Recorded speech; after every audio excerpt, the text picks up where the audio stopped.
19h56. Avez-vous passé un beau week-end? Nous, on est en feu. Il y en a une qui est en vacances, elle s'appelle Marie-Josée Gauvin, elle n'est pas là. On laisse la place à Annie Soleil Proto. Salut Soleil! Salut, je suis content d'être avec vous aujourd'hui. On est content que tu sois là. Caroline, il fait chaud aujourd'hui. On dirait que, je sais pas si c'est juste ton nom, mais il fait soleil, t'es rare. J'ai jamais entendu ça. Non, mais je me suis dit, il faut que je la fasse live là, en commençant, puis après ça, je vais être clairé pour la semaine, tu comprends? Bonjour, bienvenue à la ferme Jorica et Fils. Nous sommes Pascal Cadieux et Mélanie Pilon, propriétaire de la ferme.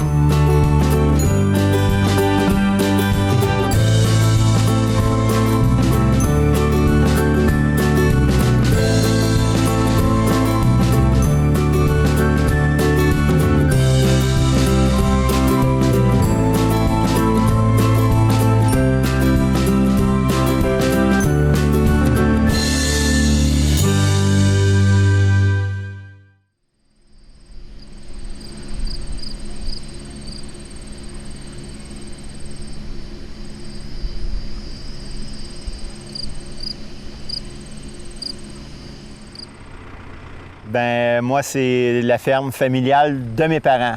En 72, mon père a commencé avec une petite ferme. Et puis là, toutes les années, ça a toujours grossi jusqu'à temps que ce soit moi qui embarque la relève, qui faisait la relève de la ferme, puis continuer à la faire prospérer. Et puis jusqu'à en venir aujourd'hui avec une belle entreprise comme ça. Mais c'est ça, c'est vraiment mes parents qui ont commencé en 72. Je me voyais poursuivre l'œuvre de mon père, de continuer à améliorer ce que lui avait fait. Mais non, je me voyais pas faire un autre métier autre que de travailler carrément avec la nature, puis les avantages, les inconvénients, la pluie, le soleil, travailler à l'extérieur. Puis aussi, l'hiver, bien, le travail continue toute l'année, c'est avec les animaux. Mais quand je parle plus des tracteurs, bien, c'est ça, c'est les trois printemps, été, automne. Mais l'hiver, on travaillait un peu plus dans l'étable. Mais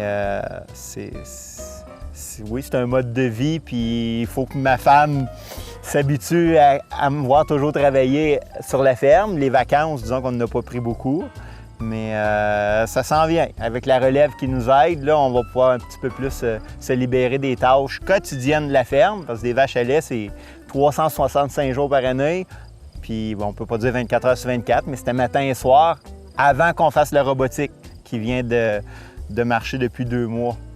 Non, j'ai pas de passé d'agriculture. Moi, j'ai une formation en enseignement au préscolaire primaire, mais j'ai mis cette carrière-là de côté pour élever les enfants parce qu'on a eu 6 enfants en 9 ans. Donc, c'était pas mal exigeant. J'ai préféré rester à la maison. Puis à ce moment-là, je m'occupais de l'administration de la ferme. Mais quand on a construit l'étable ici, il y a 5 ans et demi à peu près, là, j'ai commencé à faire la traite tous les jours. Et maintenant, je m'occupe de la gestion de la reproduction du troupeau, je m'occupe de la vaccination, tout ce qui est préventif, là, toutes les choses à faire régulièrement, c'est moi qui le prends en charge.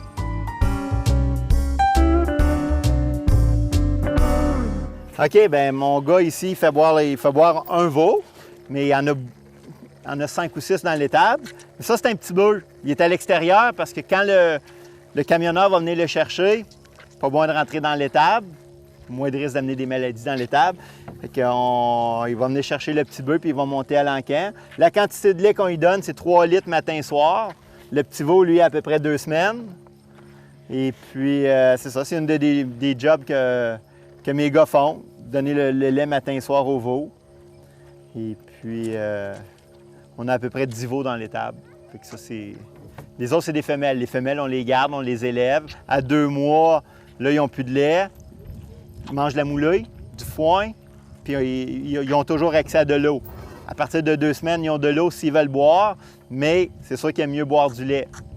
Ils ont de l'eau à volonté s'ils veulent, mais à 2 mois, fini le lait, tu t'arranges, tu as de la moulée, tu as du foin, et puis là, ils sont partis, sont élevés. Mais lui, c'est un petit mâle, lui, il va quitter la ferme. OK, là, la petite femelle qu'on a en élevage, c'est... On essaie qu'elle ait son premier veau à 2 ans. C'est vraiment à 2 ans, là, on va l'inséminer à 14-15 mois. 14-15 mois, ça, c'est le but, on l'insémine. L'insémination a marché, c'est 9 mois de gestation pour son veau. Donc, à 24 mois, 25 mois, elle a son premier veau. C'est là que ça commence sa lactation. Puis sa lactation, OK, là, elle va commencer à donner son lait, toujours en ayant un pic à peu près à 50-60 jours. Là, elle va faire une autre chaleur. L'autre chaleur, on l'insémine. Si l'insémination a marché, bien là, la vache, elle va redonner du lait encore pendant 7 mois en dégressif, si on veut, toujours jusqu'à temps qu'elle en donne. Comme je dirais, un peu moins, mais jusqu'à temps qu'il faut qu'elle ait 7 mois de gestation. À 7 mois de gestation, il faut la tarer, il faut lui donner 2 mois de break. Il faut lui donner un repos de 2 mois, qu'elle refasse ses énergies, qu'elle s'occupe de son veau. Puis quand ça va faire 9 mois, là, sa deuxième lactation va partir, elle a son deuxième veau. Fait que si on veut, la lactation de la vache, c'est 305 jours, 60 jours de repos qui fait l'année. Fait qu'il faut vraiment qu'elle ait un veau à chaque année pour que sa production de lait reparte. Puis les vaches, on va les garder. D'habitude, quand on parle d'une moyenne, toutes les fermes, c'est 3-4 lactations. Après ça, bien, c'est toujours la relève qui pousse sur les plus vieilles, puis c'est pour ça qu'on les garde 3-4 ans, les vaches. 3-4 ans, mais la vache a 2 ans à sa première lactation. Fait que la vache a 6. Dans les alentours de 6 ans, la vache, après ça, on l'envoie au bœuf, puis elle finit dans les fast-food.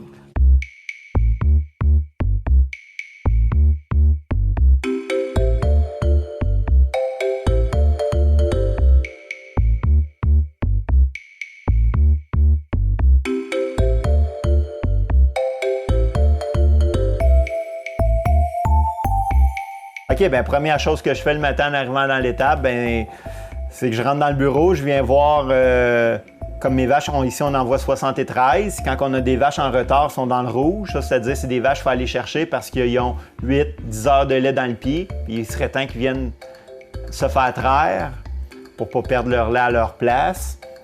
Puis comme on peut voir un peu à l'écran, bien, pour une moyenne du troupeau, j'ai 35 kg de lait de moyenne par vache par jour dans l'étable. 35 kg de lait de moyenne.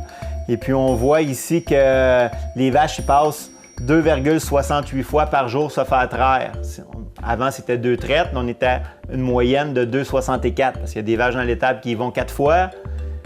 On voit même des fois des 5 traites. Il y a du 3 traites, 4 traites, puis il y a du 2 traites. Mais on a une moyenne de 2,68. Et puis, comme ici, on a nos 2 robots, puis ils marchent à peu près 50-50 tous les 2. Je veux dire, un va marcher, là, les résultats, vu qu'on est dans l'après-midi, comme lui marche à 56 % de son temps, lui marche à 60 % de son temps, fait qu'il n'y a pas vraiment de préférence. Les robots marchent à la même vitesse toutes les 2. Et puis, c'est ça, on a 123 animaux dans l'étable. On a ici 73, ça c'est les vaches laitières. Les vaches en repos, les vaches terries, celles qui vont véler d'ici 2 mois, la relève. Puis ici, on a un nombre de petits mâles qui est en gris, c'est des veaux qu'on va vendre à l'encan parce qu'on peut s'en garder un pour nous, pour manger dans l'année si on veut. Mais sinon, les petits mâles sont tous éliminés, ils sont vendus à l'encan. Et puis, c'est ça, c'est une de mes... Là, je viens voir ici comment s'est passée la traite durant tout le temps que j'étais pas là, durant la nuit. Et puis, c'est sûr que, on peut dire, il y a tellement d'informations. Là, je t'ai étudié toute l'information qu'il y a là-dedans. Mais pour un premier coup d'œil, mon premier coup d'œil, ça se fait ici. Après ça, je m'en vais au robot.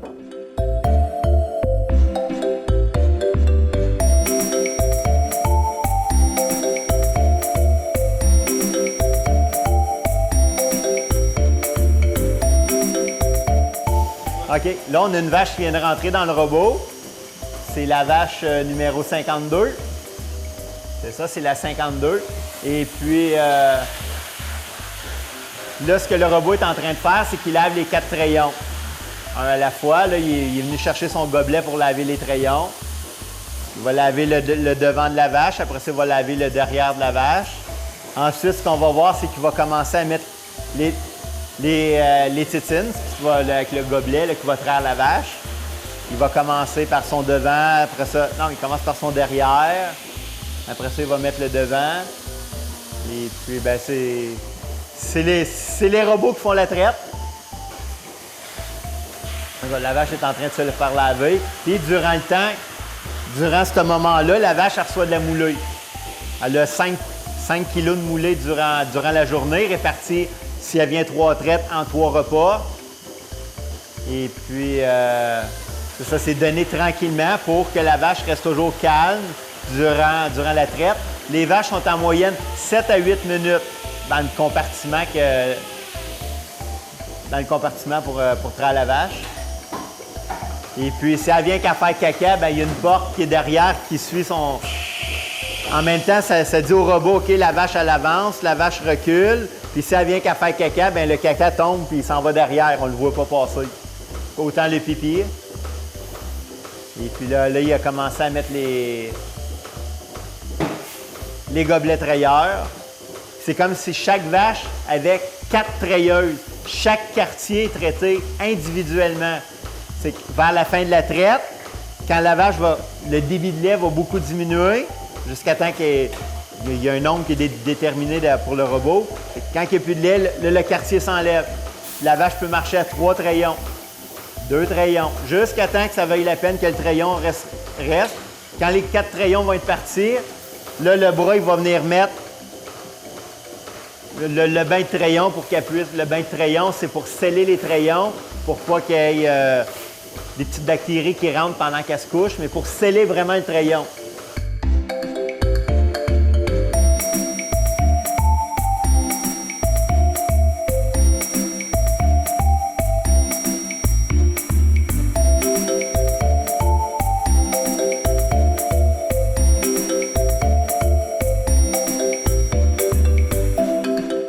Cet écran-là, elle nous dit, selon le robot, combien la vache va donner selon lui. Là, le robot pense qu'elle va donner 12,8 litres. Puis lui, il sait ça approximativement parce qu'il sait combien de temps de lait dans le pis. Et puis, elle se fait tirer souvent, fait que là, il sait à peu près. Là, on peut voir dans chaque quartier combien de lait a donné, puis dans tout le pis au complet. Là, on voit chaque fois qu'elle s'est fait traire, combien elle a donné, combien de temps ça y a pris de se faire traire, puis combien elle a donné en lait. Ouais. Puis on voit à quelle heure elle s'est fait traire, à quel jour. Comme là, un matin, elle s'est fait traire à 6h10, hier à 10h18, encore hier à 2h44. On voit comme tous les temps qu'elle s'est fait traire.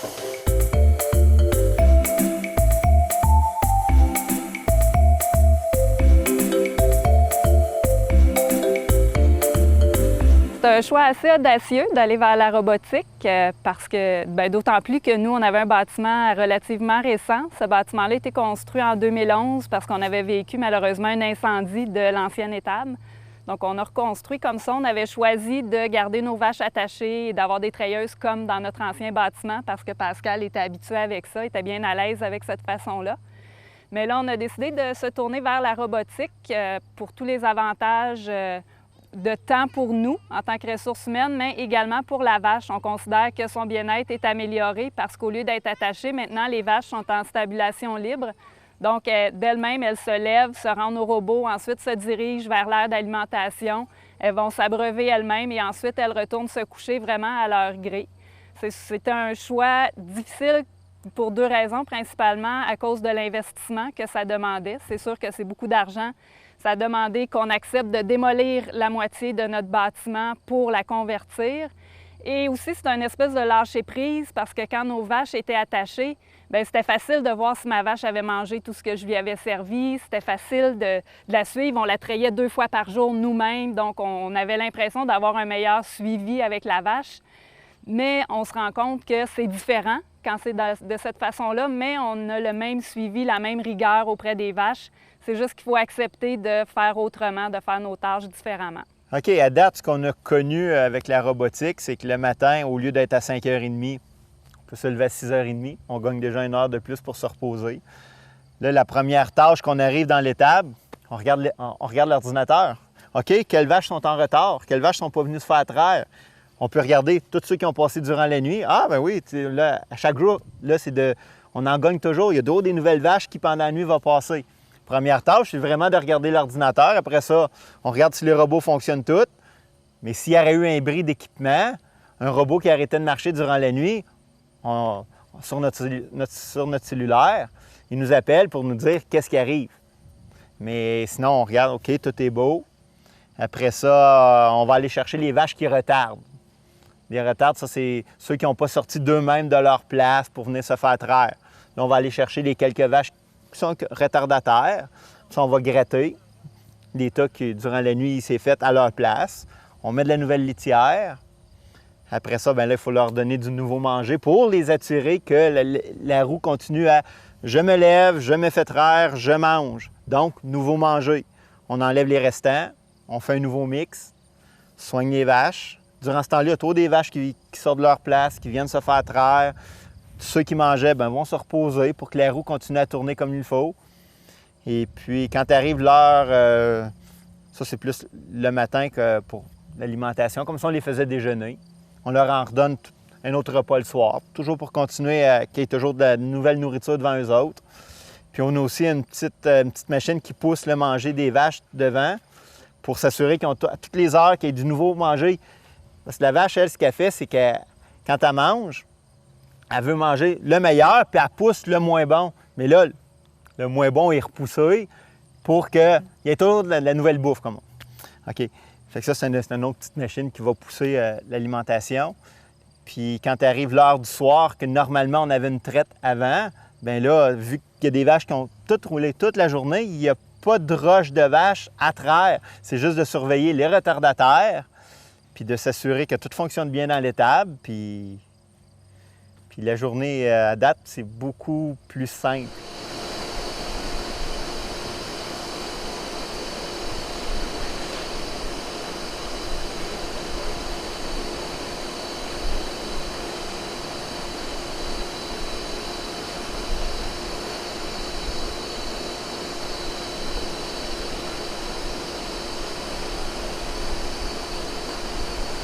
C'est ça, le matin, le soir, le midi, quand on fait un tour dans les vaches, bien c'est ça, on enlève les tas pour que quand la prochaine va venir se coucher, bien qu'elle soit toute propre.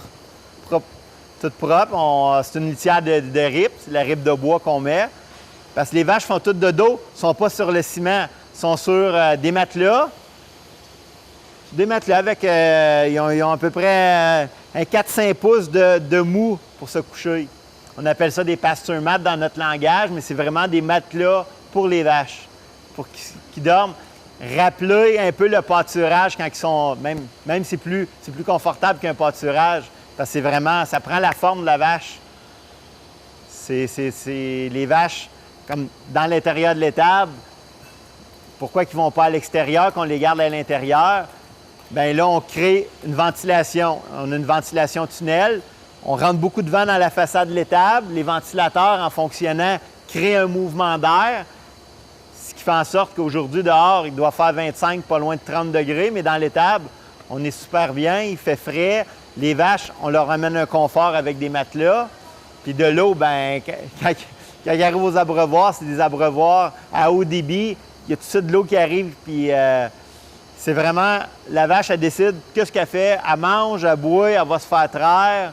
C'est la vache qui décide qu'est-ce qu'elle veut faire.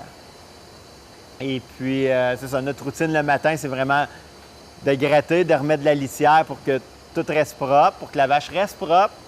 Et puis, c'est sûr qu'on en ajoute de la nouvelle. Comme on a au bout de l'allée un buggy de rip, on en met 4 par jour. Donc, on l'a fait ce matin. Mais au besoin, si on voit que dans l'après-midi ou rendu au soir, ouais, bien, ça prendrait un peu plus de rip, on en met un peu plus. On veut qu'ils restent propres, les vaches.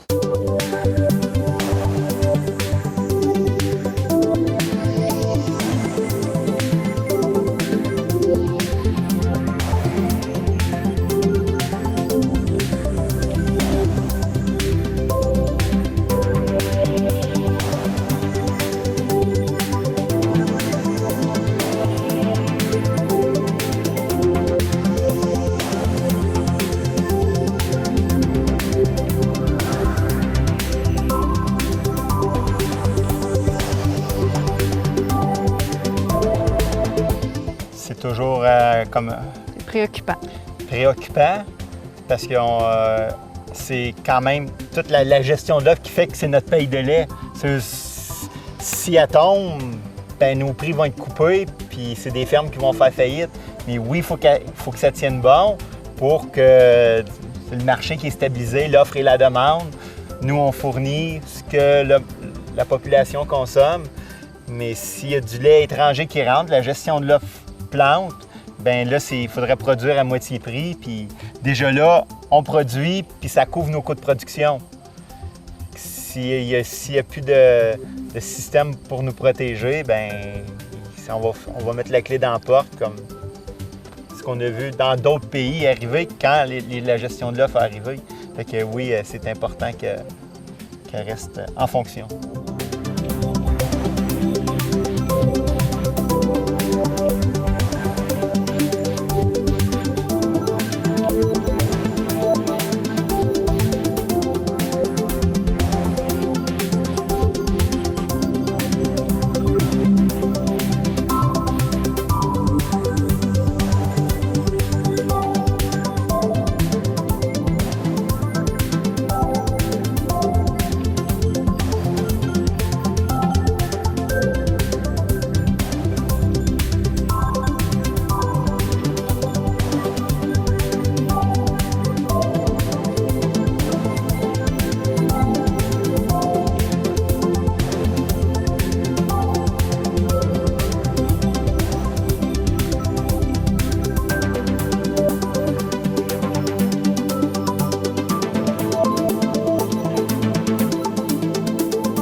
Ce que je viens de donner à manger aux vaches, c'est un mélange de foin, c'est des belles rondes. OK, c'est un mélange de foin, de l'ensilage de maïs, ça c'est des plants de maïs qu'on prend toute la longueur à l'automne, puis il y a une fourragère qui va l'ensiler tout en petits morceaux, 3/4 de pouce, l'épi tout, on ramasse tout, du plant de blé d'Inde en entier, ça c'est entreposé dans des silos tours. Donc, on a des belles rondes, on a de l'ensilage, on a du maïs humide, le maïs humide. Ça, c'est le maïs qu'on va ramasser. Juste les épis, les grains sont entreposés dans un silo hermétique, le maïs humide. Ensuite de ça, ce que je mets dedans, il va y avoir des suppléments. Eux, on les ajoute. On les achète d'une meunerie. C'est comme la moulée des vaches, si on veut. On leur a aussi une moulée protéinique. C'est ça, les suppléments. Des minéraux pour combler l'ensemble de leur ration pour qu'elle soit bien balancée. Puis aussi, on ajoute de l'eau. Dans le mixeur, c'est un gros mélangeur que je vais vous montrer tantôt. L'eau, elle, ce qu'elle fait, c'est qu'elle prend tous les éléments, puis là, ça va agiter là-dedans, tout le brasser, le couper. C'est comme un blender. Et puis l'eau, ce qu'elle fait, c'est qu'elle met tous les éléments qui se tiennent ensemble. Ça devient humide, puis la vache, elle aime ça manger. Toujours la même chose. Ce qu'elle mange le matin, il faut que ça ressemble à ce qu'elle mange le soir. Fait qu'en mettant de l'eau, ça tient tous les éléments ensemble. C'est comme une colle. L'eau, c'est la colle. C'est pour ça qu'on ajoute de l'eau.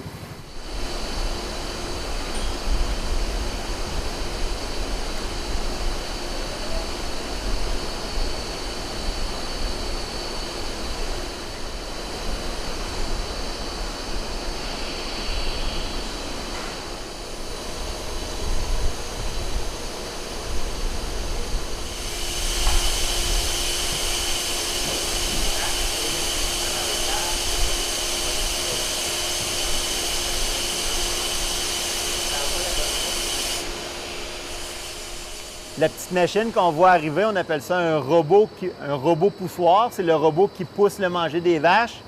Lui, à toutes les heures, il fait un tour, ça prend à peu près 15 minutes. Là, il monte à l'âge, il monte tranquille.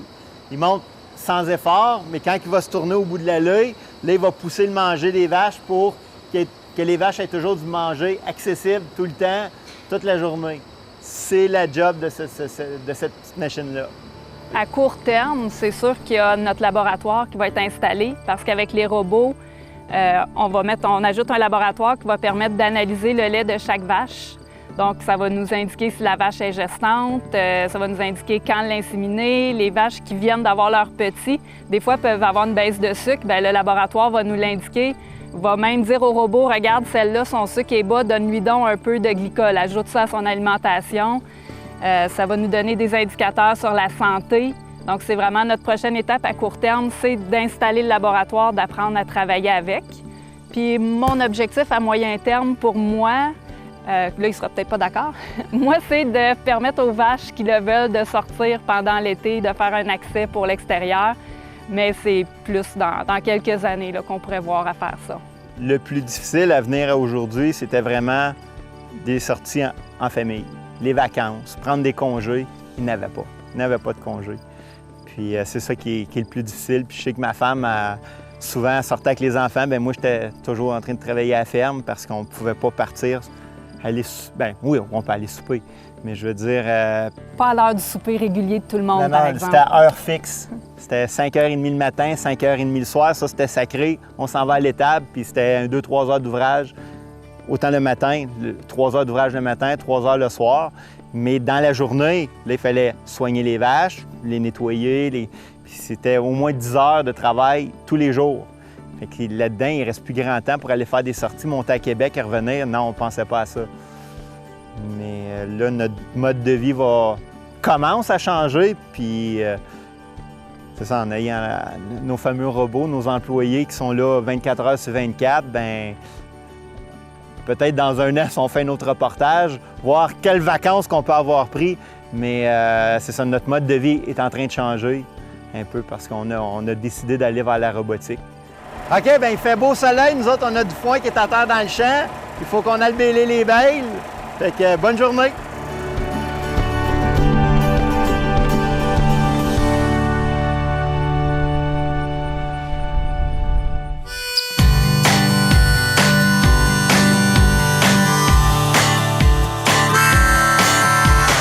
On pourrait dire qu'ils ne mènent pas la vie dure, qu'ils ne manquent de rien pour combler leur faim.